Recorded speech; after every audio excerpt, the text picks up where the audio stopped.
Chapter number 4, ठीक है। और चैप्टर 4 के बारे में अगर मैं बताऊं तो चैप्टर का नाम तो हमारा क्या, क्वाड्रेटिक इक्वेशन। और अगर क्वाड्रेटिक इक्वेशन के बारे में पढ़ें तो कौन सी इक्वेशन, ऐसी सभी इक्वेशन जिस किसी इक्वेशन के अंदर जो वेरिएबल आ रहा है अगर उस वेरिएबल की मैक्सिमम पावर क्या आ जाए, 2 आ जाए, तो सभी क्या होती है, हमारी क्वाड्रेटिक इक्वेशन होती है। अब आगे करते हैं भाई, एक बार बुक दिखा दो मुझे।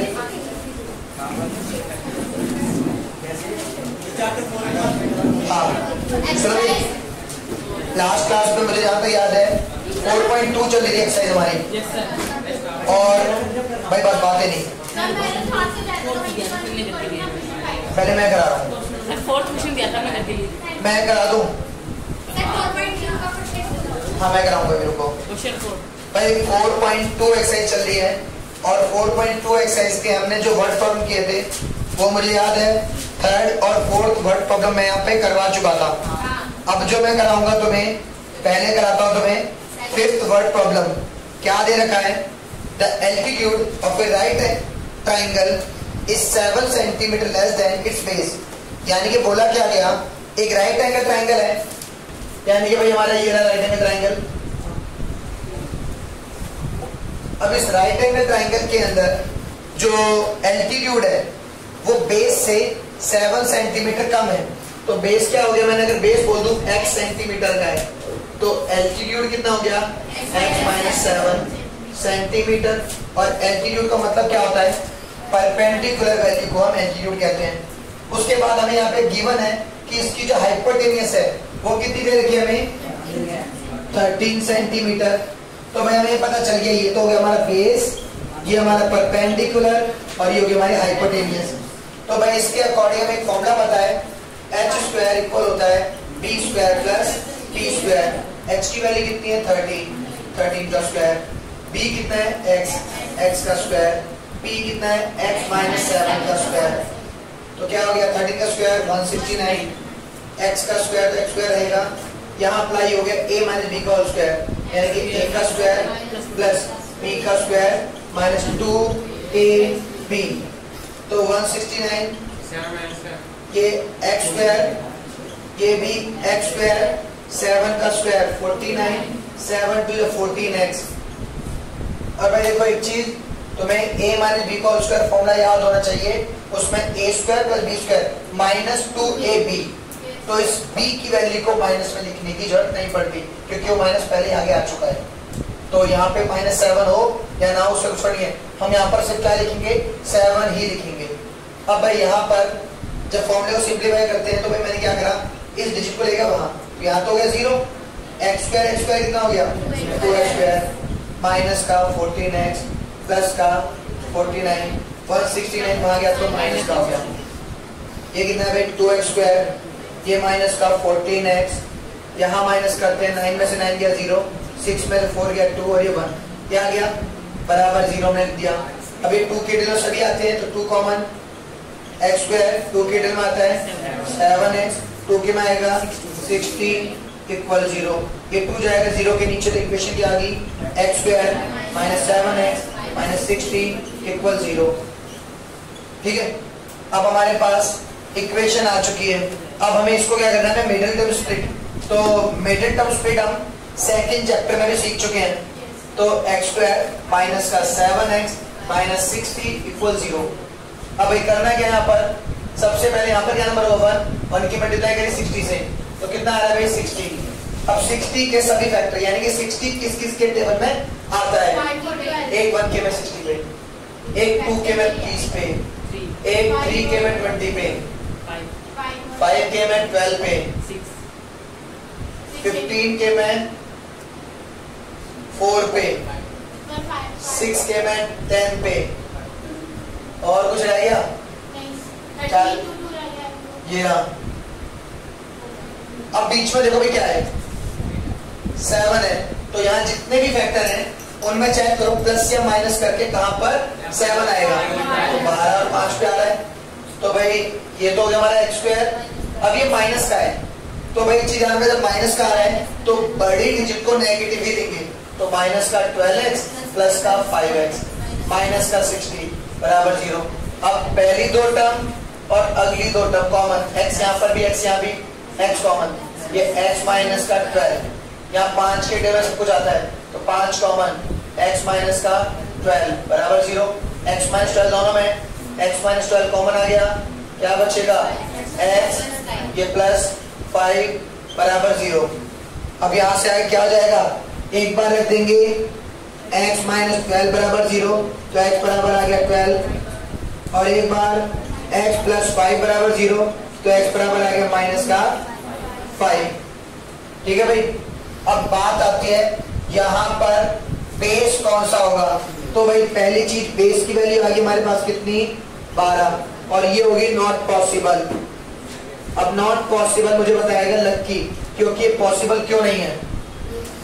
लक्की लक्की बस लक्की एक ही बच्चा हमारे पास, लक्की दे सर। तो क्या हो गया, माइनस में क्या आंसर नहीं है अब तक हमारे। लक्की का दोस्त दे सर।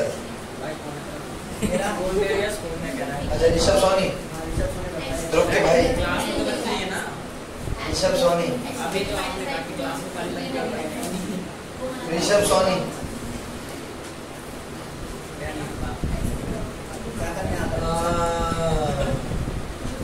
गरिमा कहाँ गई, आई थी 2 रुपए का दिखी थी गरिमा, पता सही बात है। नेगेटिव आंसर पॉसिबल क्यों नहीं ये बताओ ना। एक मिनट, महक, अवनी, क्वेश्चन क्या आपका भाई मैंने कशिशा,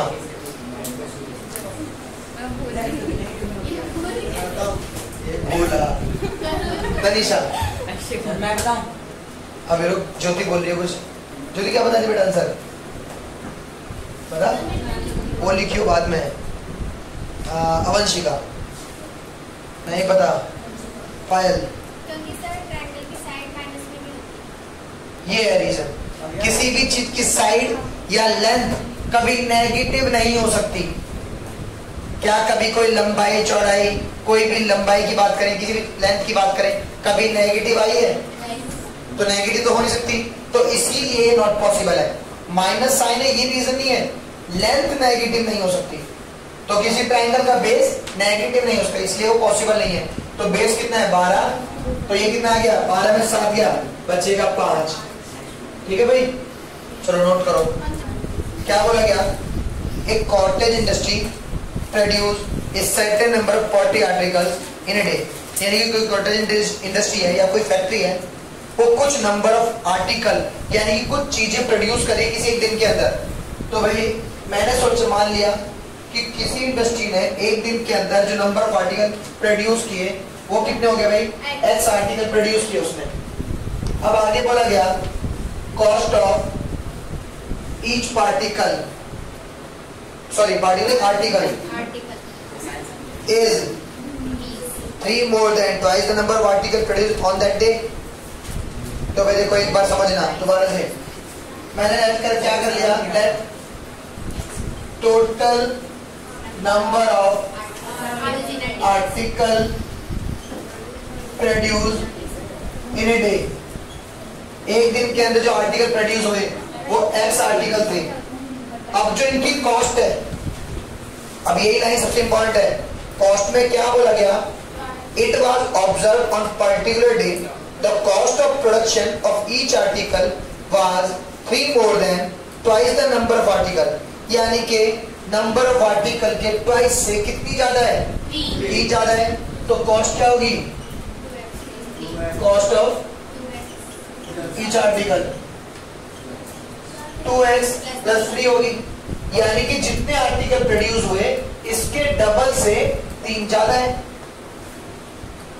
लाइन पढ़ो जरा, यहां जो लिखी हुई है, it was observe on a particular day that the cost of production of each article was 3 more than twice the number of article produced on that day।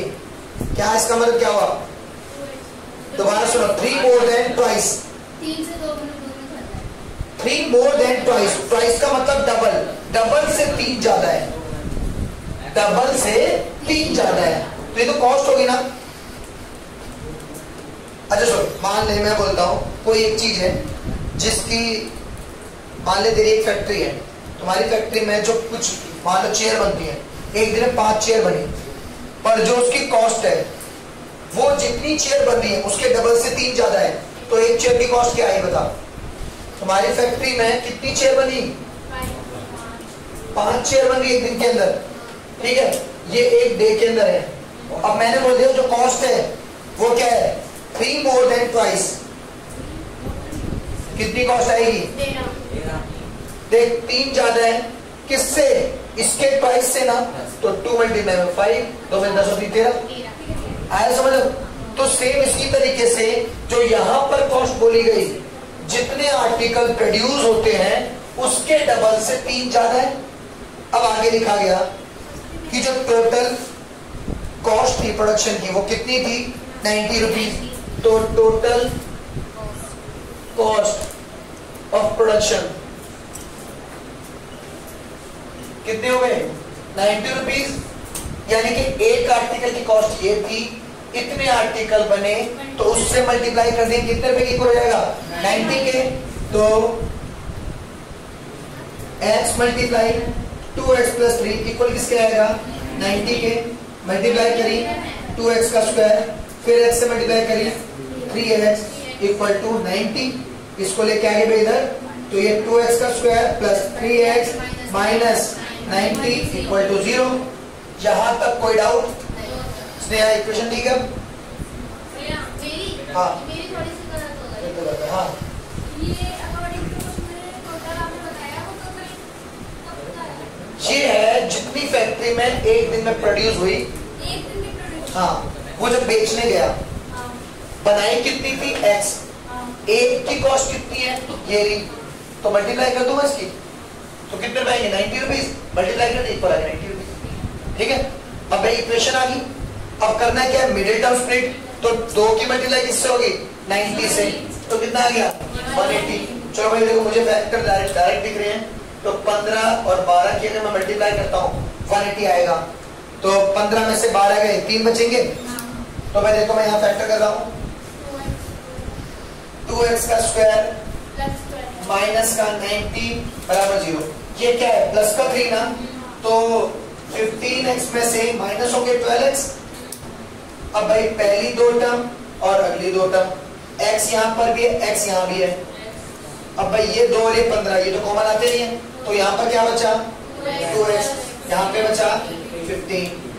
भाई 6 के टेबल में ये भी आता है और 6 के में ये भी आता है, तो माइनस का 6 कॉमन, 6 के में आएगा 2 पर, और 6 के टेबल में 15 पे आएगा 19, तो माइनस साइन तो बाहर चला गया, तो यहाँ क्या बचा प्लस का साइन बराबर 0, 2x प्लस 15, 2x प्लस 15 एक जैसा है, कॉमन बाहर निकाला 2x प्लस 15, ये कितना आएगा x माइनस 6 बराबर 0। अब क्या करा 2x प्लस 15 बराबर 0, तो x बराबर कितना आ गया माइनस का 15, 2 मल्टीप्लाई में तो डिवाइड बाय 2।